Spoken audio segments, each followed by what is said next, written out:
How much we sleep varies throughout our life as well, like it varies from person to person and through different stages of our lives.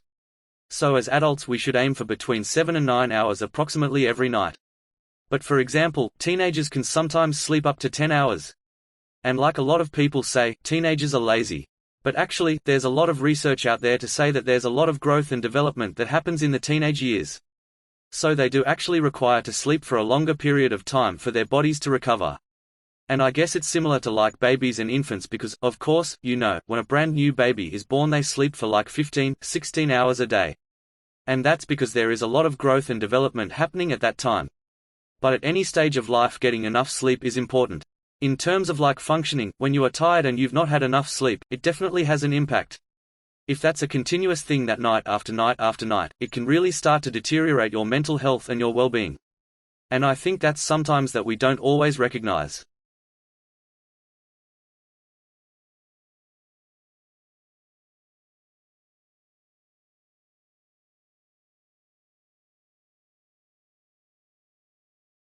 The brain is basically built from the bottom up. First, the brain builds basic circuits and more complex circuits are built on top of those basic circuits as we develop more complex skills. Biologically, the brain is prepared to be shaped by experience. It is expecting the experiences that a young child has to literally influence the formation of its circuitry. In the first few years of life, more than 1 million new neural connections form every second. After this period of rapid proliferation, connections are reduced, which allows brain circuits to become more efficient. The early years are the most active period for establishing neural connections, but new connections can form throughout life and unused connections continue to be pruned. Because this dynamic process never stops, it is impossible to determine what percentage of brain development occurs by a certain age. More importantly, the connections that form early provide either a strong or weak foundation for the connections that form later. A major ingredient in this developmental process is the serve and return interaction between children and their parents and other caregivers in the family or community. In the absence of responsive caregiving, or if responses are unreliable or inappropriate, the brain's architecture does not form as expected, which can lead to disparities in learning and behavior.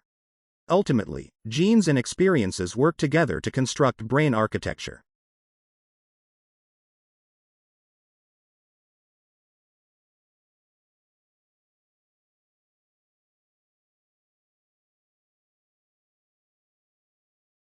Madame Tussauds, in case you have never heard of it, is a famous waxworks museum, a museum with sculptures of famous people. I should add that the story of the Madame Tussaud, the woman behind the museum, is only really known through her own memoirs, her own accounts.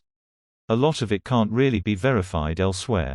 So the story of Madame Tussauds, the most famous waxworks in the world, starts in Strasbourg, France, in 1761, with the birth of Marie Groscholz. 6 years after Marie was born, her mother moved to Bern, Switzerland, to be the housekeeper of an anatomist and waxmaker, a man called Philippe Curtius. The young Marie was very interested in the work of her mother's boss, and she showed an early talent for sculpture. Curtius was only too happy to have an eager student, and he taught her everything about wax working. After Curtius switched from doing waxworks of people's anatomy, of body parts, to doing waxworks of actual people, he started seeing a lot more interest. Curtius's work was soon noticed by Paris high society, and his waxworks drew huge crowds, and attracted a lot of people. This was before the invention of the camera, but after the boom in newspaper circulation. These waxworks must have been fascinating. A way to see people in real life, the people who you had perhaps read about in the news.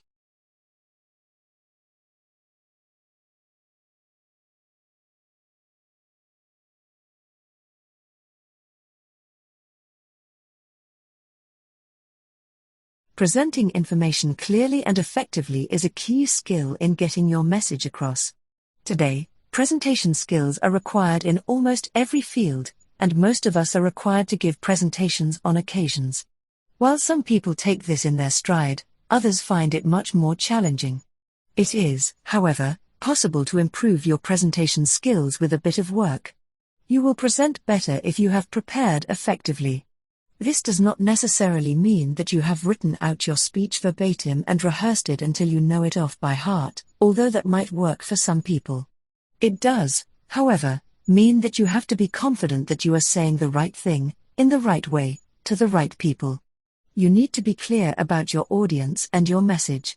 Every presentation will be better if you have clearly considered the message that you want or need to convey, and how best to convey it to your audience. These two pieces of information drive your style, structure, content, and use of visual aids. Just as when you are facilitating, you want to help your audience get the most out of your presentation. The best way to do that is to accept feedback, which may include smiles, nods of interest, or people getting their phones out.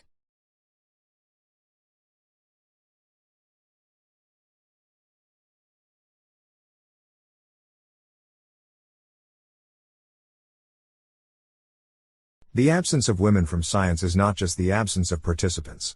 It's the absence of an entire aspect of culture, let's just call it the feminine gender aspects.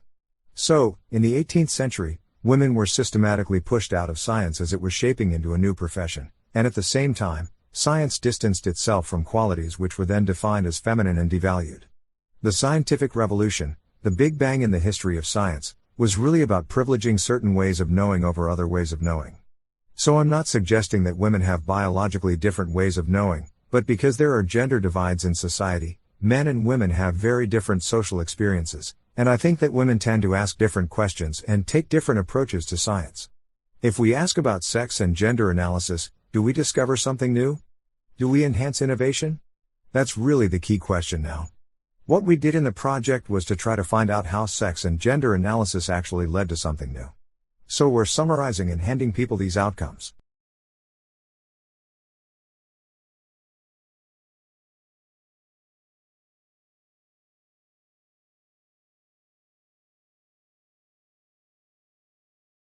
Soap is inexpensive and ubiquitous. It's a consumer product found in every household across the world. Yet few people know the long and dirty history of making soap, the product we all rely on to clean our skin. Ancient Mesopotamians were first to produce a kind of soap by cooking fatty acids, like the fat rendered from a slaughtered cow, sheep or goat, together with water and an alkaline like lye, a caustic substance derived from wood ashes. The result was a greasy and smelly goop that lifted away dirt. Ancient people used these early soaps to clean wool or cotton fibers before weaving them into cloth, rather than for human hygiene. Not even the Greeks and Romans, who pioneered running water and public baths, used soap to clean their bodies. Instead, men and women immersed themselves in water baths and then smeared their bodies with scented olive oils. They used a metal or reed scraper called a strigil to remove any remaining oil or grime.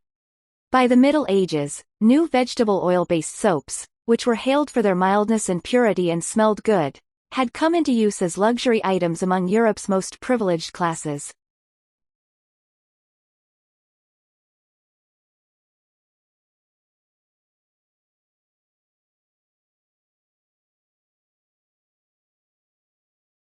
By trapping heat from the sun, greenhouse gases have kept Earth's climate habitable for humans and millions of other species.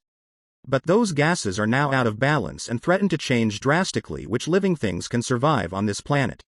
Atmospheric levels of carbon dioxide, the most dangerous and prevalent greenhouse gas, are at the highest levels ever recorded. Carbon dioxide emissions impact human health by displacing oxygen in the atmosphere. Breathing becomes more difficult as carbon dioxide levels rise. In closed areas, high levels of carbon dioxide can lead to health complaints such as headaches. Carbon dioxide levels may indicate high levels of other harmful air pollutants such as volatile organic compounds which contribute to indoor air pollution. The levels are so high primarily because humans have released them into the air by burning fossil fuels. Radiation and heat emanating from the Earth's surface need to be released out into the atmosphere. But because carbon dioxide levels are so high, there is an ozone effect on the ground level. This means that the heat is trapped against the Earth's surface and the Earth cannot cool at night. This also means that oceans cannot cool off, and the water is warmer.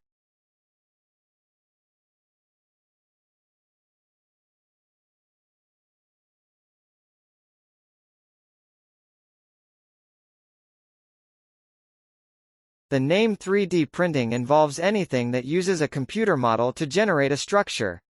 So, based on the computer model, a deposition tool will either deposit plastics or deposit molten metal or deposit even concrete, that will create what we call a 3D printed structure.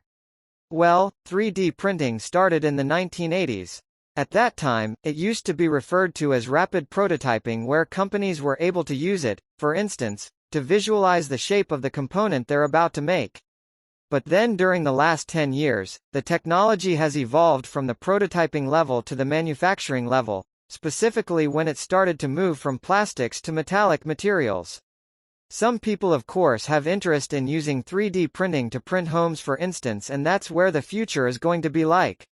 I think within the coming 10 years we're going to see a significant development in this field, exactly in the same way that mobile phones have progressed within the last 10 years. We're going to see some centers meant for people who would like to print a plumbing part for their house or a spare part for the car, which is not being used anymore. They will take the component to that design center or engineering center, where they will print the part and leave with it on the same day.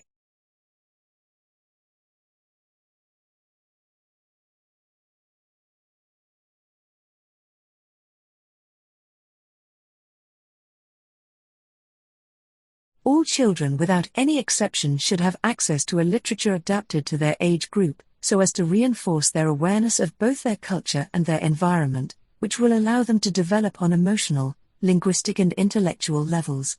However, over the course of the years children's literature has been overlooked and remains a vague genre.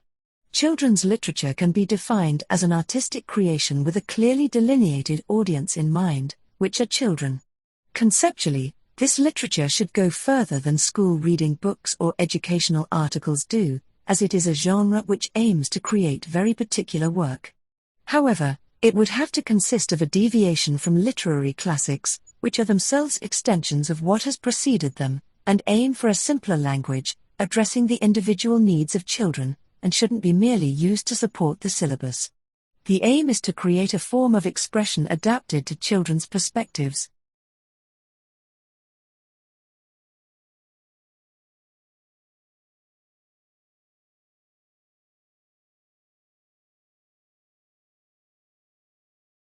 So intelligent robotics is the intersection of robotics, science, and engineering fields for building machines to work with humans or work for humans through artificial intelligence, the science of building smart things, intelligent machines and intelligent systems. Building things that are as smart as humans has just proved to be a very, very big problem because of the challenges involved in the sensing, in the action, in building the machines and building intelligence. There's just so much in there that it's not really possible to build these generally intelligent machines. There's been a significant growth in different strands of robotics, so you can think of industrial robots, the kind of robots you'd find in car factories. But the field of intelligent robotics itself is making great leaps forward. There's a company called Willow Garage who are for instance building and selling personal robots now, mainly for the research community, but these are robots that can fold towels and can do every kind of scripted tasks like making pancakes for example, but they can't do the general things. I think in 5 to 10 years, we'll see that robots will be more and more commonplace, and maybe not in our homes, but in places of work or in businesses.